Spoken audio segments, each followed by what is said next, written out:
Olá pessoal, sou Eduardo Souza e hoje nós iremos falar sobre colheita de sangue em animais selvagens, assunto este presente na disciplina Clínica de Animais Selvagens do curso de Medicina Veterinária do IFAM. No plano de aula, temos o seguinte objetivo: discorrer a respeito do planejamento e principais locais de colheita de sangue em animais selvagens, tendo um foco nos animais brasileiros, com uma ênfase maior nos animais da região amazônica. Então, inicialmente, é importante a gente contextualizar que a colheita de sangue em animais selvagens ela deve ser realizada, deve ser feita com o maior cuidado possível, considerando os táxons e as características morfofisiológicas de cada espécie. Então, considerar a biologia do animal, o comportamento dele, tamanho da espécie, nível de estresse no qual esse animal está sendo submetido, se é uma captura, se é um animal que já foi realizado alguma contenção física anteriormente, se vai ser necessária uma contenção química, se o animal ele já está num processo de condicionamento, um condicionamento operante, por exemplo, onde ele já está, entre aspas, acostumado a realizar essa prática. Então, todos esses fatores são extremamente importantes para isso. Lembrando que o ato da contenção é um ato extremamente estressante. Então, às vezes, uma simples ação, como a colheita sanguínea, ela pode causar aí inúmeros problemas para o animal. Outro ponto a ser analisado são os meios de colheita. Então, é importante que seja definido isso anteriormente e tendo como objetivo e analisar essas técnicas a serem realizadas. Então, estudar a espécie é extremamente importante. Eu vou fazer a colheita em um beija-flor, vou fazer a colheita em um avestruz. Então, são espécies ali da mesma classe, todavia de famílias diferentes, com características morfofisiológicas completamente diferentes e requer uma técnica específica para este. Além disso, é importante se considerar também a quantidade a ser obtida, a quantidade a ser coletada. Por exemplo, em aves, a literatura recomenda 0,2 ml para cada 50 gramas de peso. Tá? E claro que isso é uma estimativa. Tá? E em répteis, no máximo 1% do seu peso vivo. É importante se analisar também em relação à quantidade e o estado físico do animal. Tá? Então, imagina o animal que está ali no exame físico que foi realizado e ele está já sofrendo de uma anemia, está sofrendo de um processo infeccioso. Então, um dos grandes desafios do clínico de animais silvestres e exóticos é justamente o tamanho do animal. Então, muitas vezes a gente vai ter que utilizar o máximo daquela amostra a ser obtida, justamente para que a gente tenha ali bons resultados. Então, é importante, nesse objetivo da colheita, né, verificar realmente o porquê que eu estou realizando aquela colheita sanguínea. Tá? É um exame de rotina, animal de zoológico, animal no criatório comercial, que ali a gente está monitorando e verificando se realmente o animal, como é que está o estado físico desse animal, o estado de saúde desse animal.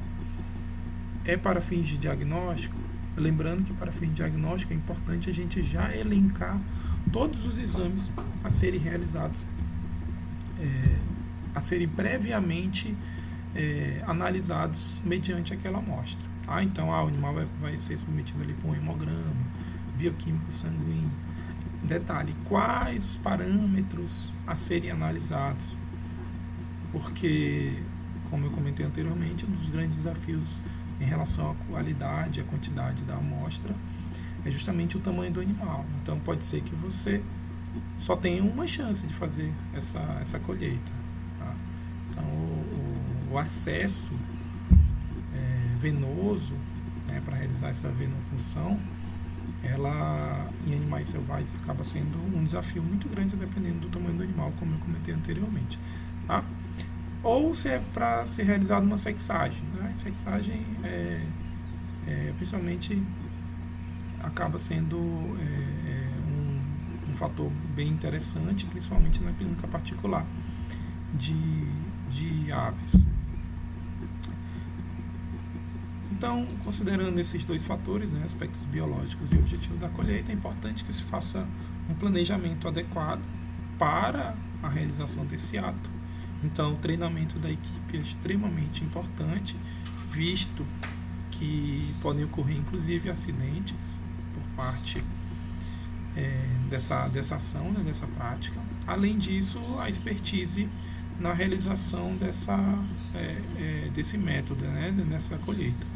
Então, é importante aí até na prática clínica, eu observo que os estudantes ou os profissionais que têm mais habilidade, por exemplo, em realizar a colheita sanguínea em cães e gatos e animais de produção, eles acabam tendo uma facilidade melhor também em animais selvagens. Então, uma dica que eu dou para todos, né, é justamente, já que muitas vezes não se tem uma oportunidade muito grande de realizar essa prática na rotina de clínica de animais selvagens, é importante aproveitar ao máximo as disciplinas de clínica de pequenos animais, né, de cães e gatos, e também animais de produção, porque ali já há uma rotina maior de prática, e isso facilita aí de maneira realizando uma analogia aí para animais selvagens. E da mesma forma que a gente sempre tem comentado, a gente tem ali os artiodátilos selvagens e os domésticos. Nós temos os canídeos selvagens e os canídeos domésticos. O canídeo doméstico, né, os canídeos familiares, não domésticos. Felídeos da mesma forma. Então, topograficamente, analisando ali a estrutura venosa, o sistema circulatório desses táxons, muitas vezes há similaridade quando a gente compara ali espécies da mesma família, do mesmo gênero, e isso acaba facilitando muito a prática, tá? E além do treinamento da equipe, é importante que se faça uma caixa de diagnóstico, uma caixa de coleta de maneira adequada, né? Se você vai realizar a ação, você tem que levar instrumentos para que seja realizado da maneira adequada.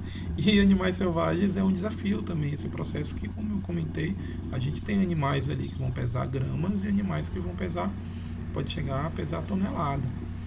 Então, é importante você fazer uma caixa ali de acordo também para aquela espécie específica.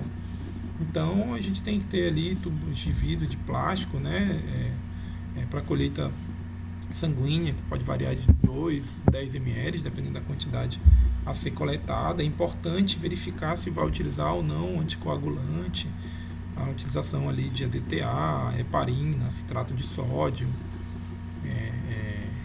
Essa gama, esse portfólio é extremamente importante, tá? Para o ato da colheita. Então, ter vários tipos de agulhas, scalpes, catéteres, que podem variar ali seus tamanhos, né? 16G, 30G, as agulhas, aí a gente tem que ter ali desde aquela amarelinha pequenininha, 13 por 30 até a rosa, né? De 40 por 10. Então, quem gosta de utilizar a marca comercial, né? Então, tipo Vacutainer, também é importante ter ali em mãos também, e se realmente dá para utilizar com aquela espécie, tá? Seringas descartáveis é importante ter também de 1 ml até de 20 ml, tá? De acordo com a espécie, de acordo com a quantidade a ser coletada, tá? Aquele microtubo Eppendorf, se for utilizar também, é importante que tenha ali uma quantidade adequada, na miligramagem também adequada, né? Tubos de capilares, frasco ampola com heparina, frasco para hemocultura, então luva de procedimento, então aí um jaleco, né, máscara. Então, todos esses equipamentos de proteção individual também são importantes. Tá? Então, é importante que esse slide aqui, vocês entendam a questão do planejamento, tá? Da organização nesse processo. E agora, já propriamente dito, a gente vai falar para vocês sobre cada espécie, né? Aí de maneira focando ali nos táxons, né? No caso dos répteis, falando ali das ordens, tá? Das principais famílias, né? Táxons direitinho, né? Justamente porque vocês vão verificar que répteis tem peculiaridades muito grandes, tá? Então, começando aí qual é a dinâmica, eu vou demonstrar aí o táxon e embaixo a gente vai discorrer aí o acesso venoso, no qual é importante se realizar a coleta, tá? Uma coisa que eu não comentei no slide anterior em relação ao planejamento, em relação ao tipo de sanguíneo, né? Se eu quero ali um sangue arterial, um sangue venoso, tá? Então algo que é considerado. Aqui a gente vai focar mais na colheita da venopulsão, tá? Então os ofídeos, então as técnicas e os meios a serem realizados normalmente se faz aí pela ventral caudal, tá? Onde aí a gente consegue até animais não tão pequenos, a gente consegue animais médios a grandes, consegue fazer uma colheita de maneira adequada. Répteis têm uma característica, vocês podem até observar aqui pela foto. Ao contrário de mamíferos, a gente não consegue observar o vaso sanguíneo, não consegue observar a veia, tá? Então, muitas vezes não, na maioria das vezes, nem na palpação. Então, em répteis, é extremamente importante conhecer a anatomia topográfica desse animal, tá? Observar aonde aquele vaso sanguíneo, onde aquela veia vai estar tendo ali a sua disposição anatômica.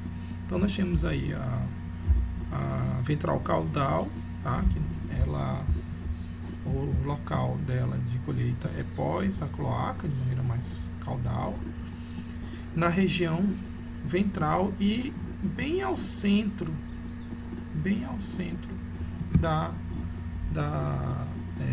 dessa linha ventral, tá? Então a gente tem que fazer uma angulação que a gente consiga acessar esse local, tá?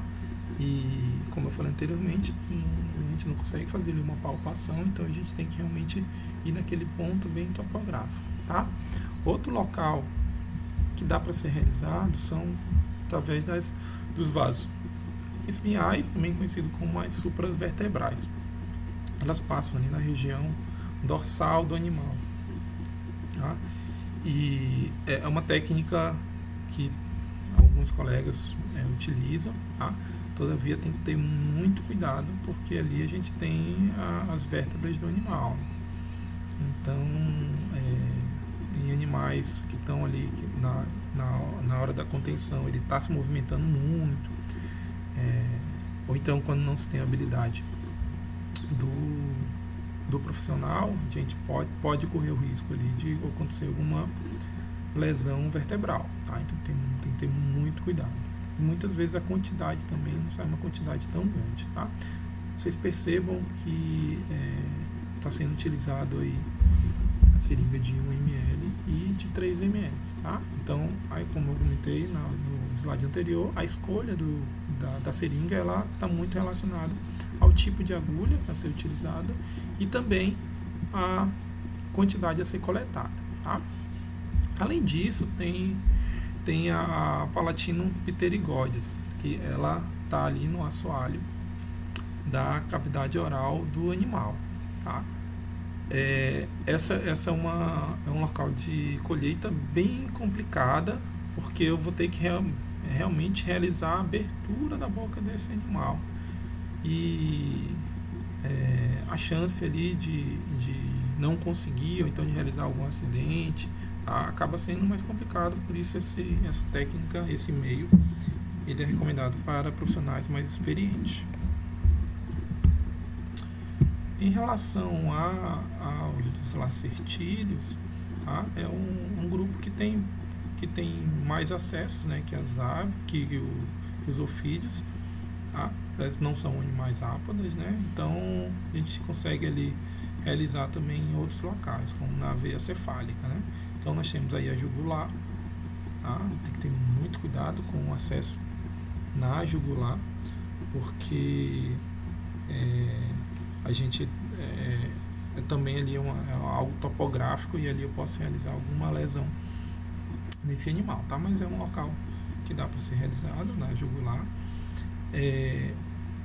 Tem um ponto que é a abdominal ventral, que ela fica aqui nessa linha, tá? Nessa linha, mamíferos aí a gente pode falar da linha alba, tá? E é até interessante que a gente não se recomenda realizar, por exemplo, um acesso celomático por esse ponto aqui, nesse grupo, justamente por conta dessa vascularização, tá? Além disso, tem a ventral caudal, veja a angulação que o colega realizou aqui, tá? Justamente para ter esse acesso. E um ponto importante nesse grupo é que esse grupo pode realizar a autotomia. Então, no ato da contenção, principalmente na contenção física, pode ser que o animal ele realize autotomia nesse processo. Então, é um local de acesso que tem que ter muito cuidado, tá? Você não vai querer que um animal realize autotomia na sua frente por conta de uma colheita sanguínea, né? Tá? Mas, às vezes é necessário, tá? Além disso, a cefálica também ela pode ser utilizada, apesar da dificuldade desse acesso também, tá?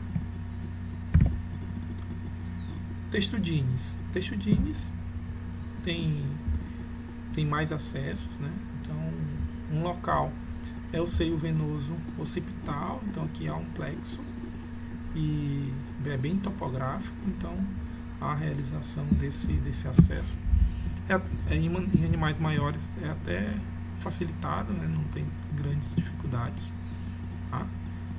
Tem a veia jugular, tá? A veia jugular nesses animais, o lado direito ele é mais calibroso, então recomenda-se acesso nesse local. Lembrando que nós temos animais, tem que se considerar se o animal é pleurodira, criptodira, justamente para que se faça esse acesso, porque tem animais que escondem a cabeça ali na carapaça, então realizar esse acesso muitas vezes só se dá por meio da contenção química, tá?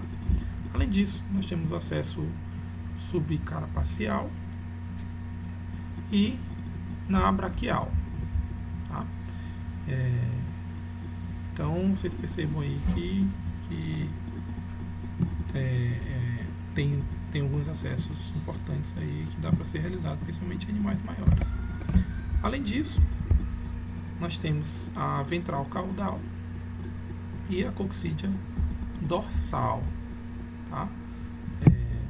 Que dá para ser realizada também a colheita nesses animais. E por fim, em relação a répteis, nós aqui nos crocodilianos, nós temos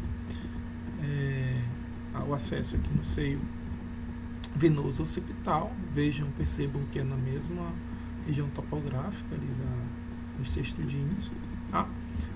Jugular nos animais é bem complicado, não sei, em animais maiores, né, que dá para ser realizado, tá? Caudal ventral e caudal lateral. Percebam aqui a região a ser coletada. Agora a gente vai falar das aves.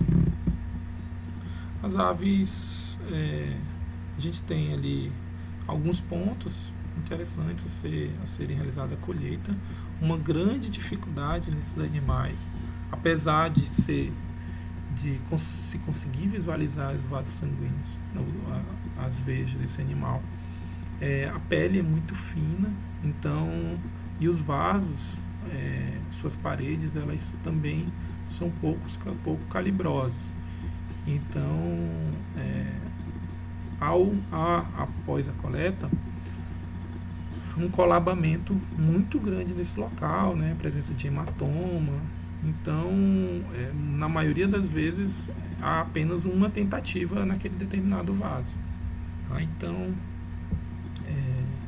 há de se ter um cuidado muito grande nesses animais, né? Devido à fragilidade tecidual nesse local. Tá? Além disso, a hemostasia ela se faz extremamente necessária também, porque são animais que geralmente o peso, comparando com outras espécies, acaba sendo menor, então qualquer perda sanguínea ali ela pode ser fundamental para aquele determinado animal, principalmente animais doentes. Tá? Uma técnica que dá para ser utilizada é a retirada das penas no local a ser coletado. Tá? Muito cuidado com a utilização de álcool, o excesso de álcool no local, tá? Porque os animais eles acabam perdendo temperatura, né, nesse local, além da toxicidade dessa substância para esses animais. Tá? Então aqui a gente está verificando aqui a colheita sanguínea na jugular aqui desse araçari. Tá? Aqui a gente consegue perceber bem também a jugular do animal.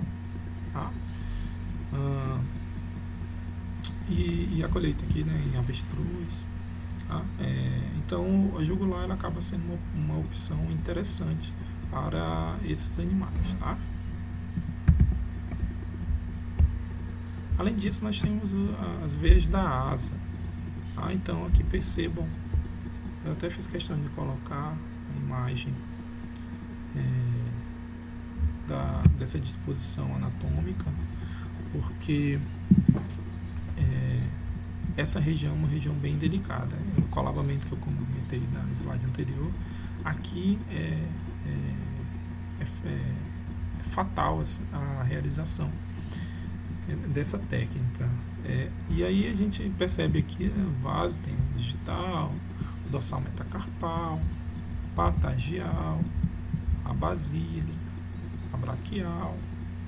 Tá? Então é importante a ulnar.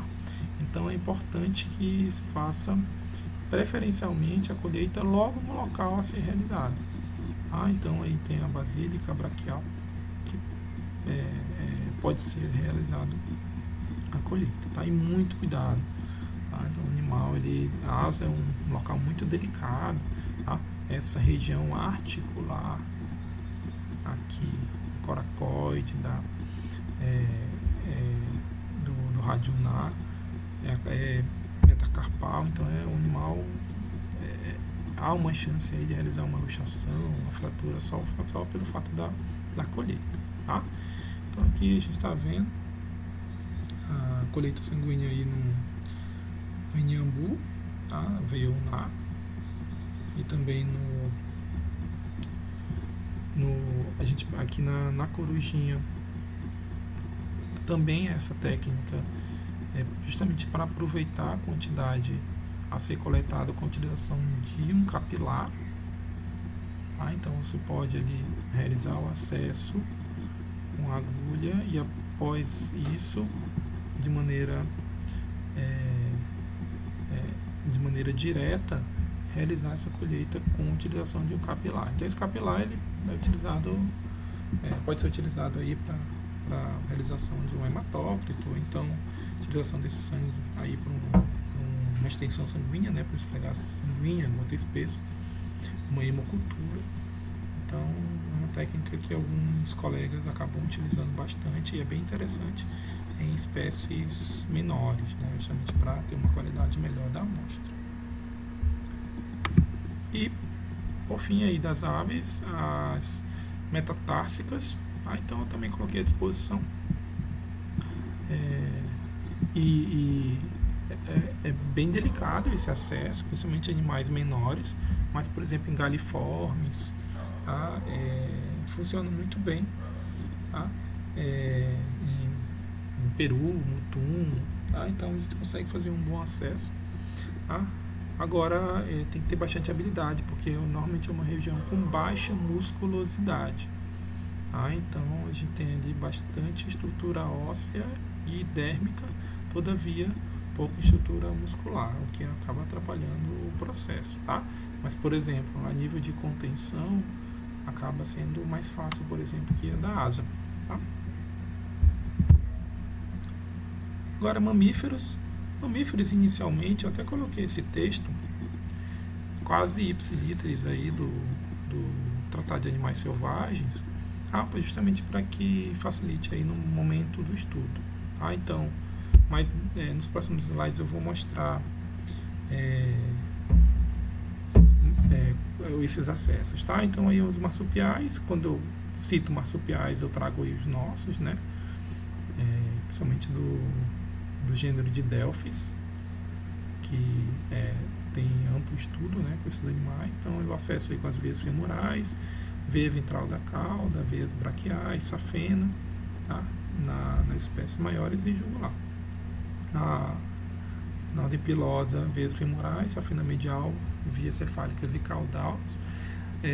Detalhe, acesso em preguiças, tatus e tamanduás é bem complicado, tá? Então, muitas vezes a gente tem que fazer ali uma boa contenção, tá? E justamente para que a gente consiga a realização adequada dessa colheita, né? São animais que têm baixa vascularização e têm a taxa metabólica basal menor, então, e tem muito pelo, então a camada epidérmica é bem espessa, então o acesso nessa ordem é bem complicado, tá? Primatas, tá? Primatas tem veias jugulares, safena, radiais e femorais, e também caudal, tá? Não está aí, mas a região caudal também dá para ser realizada. Roedores, veias cefálicas, safena, femorais e jugulares.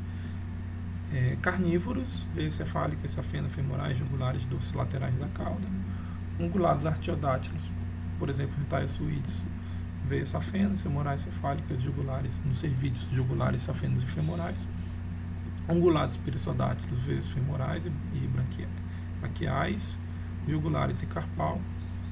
Lagomorfos, safena lateral, cefálica, jugular e auricular, também, não tem, mas auricular também é interessante. Mustelídeos, jugular, caudal medial, safena lateral, cefálica e femoral. E sirênios, um plexo braquial, que até eu vou mostrar uma foto. Tá? Então aí a jugular, o acesso, quem trabalha com gatos, né, um gato doméstico, cão doméstico, é um acesso bastante utilizado, tá? Aí vocês estão vendo a colheita aí numa pelada, né, próximo cancrívoros, em cutia. Então é um acesso que quando se necessita um volume sanguíneo maior e o animal ele está com uma desidratação, acaba sendo um local de escolha e bastante importante aí no acesso a mamíferos selvagens também. Safena e a lateral e medial também locais interessantes de serem realizados, tá? Em vários mamíferos aí acaba sendo uma opção. Braquial e femoral também, em primatas, são locais bem interessantes. Aí no caso é em capivara, né? Então o acesso é bem interessante e interessante comentar que membros, né, acabam sendo locais bons, principalmente para acesso, tá? Para realizar aí um acesso, uma fluidoterapia, então para uma administração de fármacos. Então é um ponto interessante a ser realizado a colheita. Ventral caudal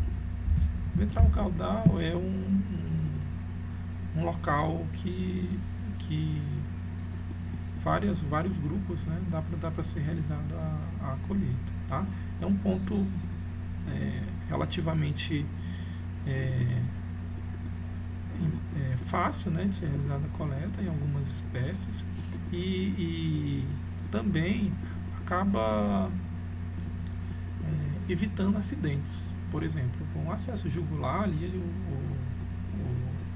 o médico veterinário, né, quem for realizar a colheita, ele vai estar ali próximo mais da boca do animal. Então a chance de ter um acidente é maior na colheita com jugular do que na ventral caudal. Tá? Então é interessante trazer esse exemplo da ventral caudal,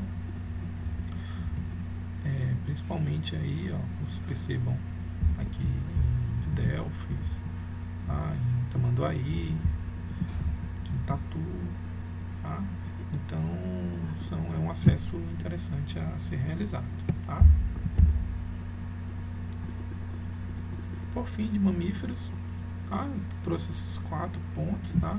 Marginal auricular, principalmente em lagomorfos, tá? É um local bem interessante de fazer essa colheita, inclusive dá até para fazer acesso, tá?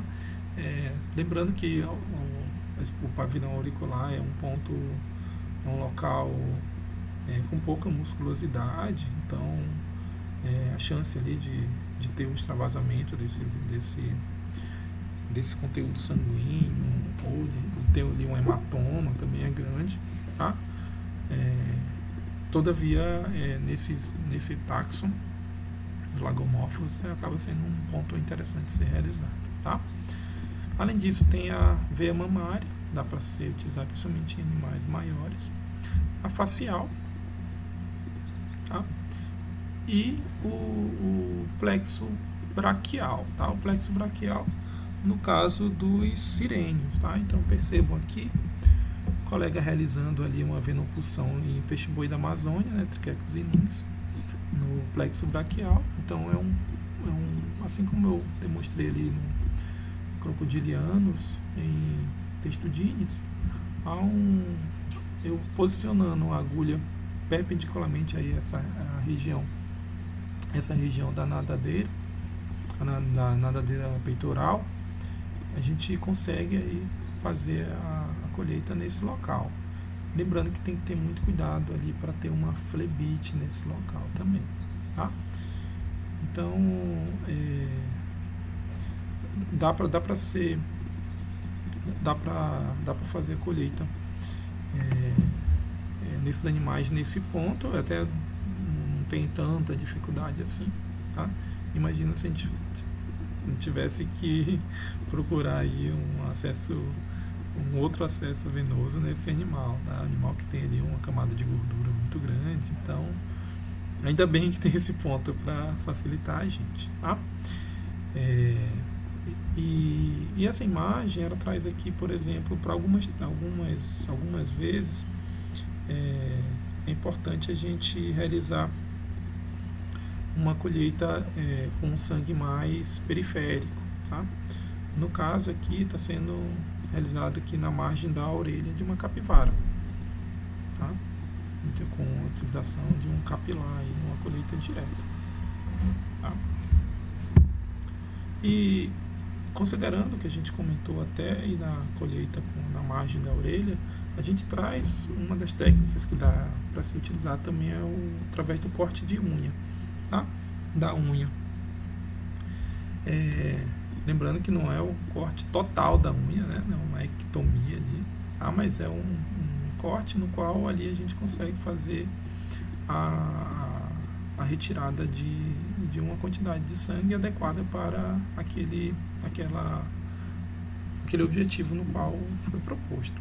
Agora, é normalmente utilizado em animais menores, tá? Onde não se consegue realizar um acesso venoso adequado, tá? Então pode ser utilizado em répteis, em aves e até em mamíferos menores. Imagina uma calopsita, um jacuraru, né, um tupinambis muito pequeno, um textudinho muito pequeno, que a gente não consegue ali realizar o acesso sanguíneo adequado, e eu preciso apenas de uma amostra pequena. Eu penso em fazer um hematócrito, fazer uma hemocultura, para fazer um esfregaço sanguíneo, uma sexagem.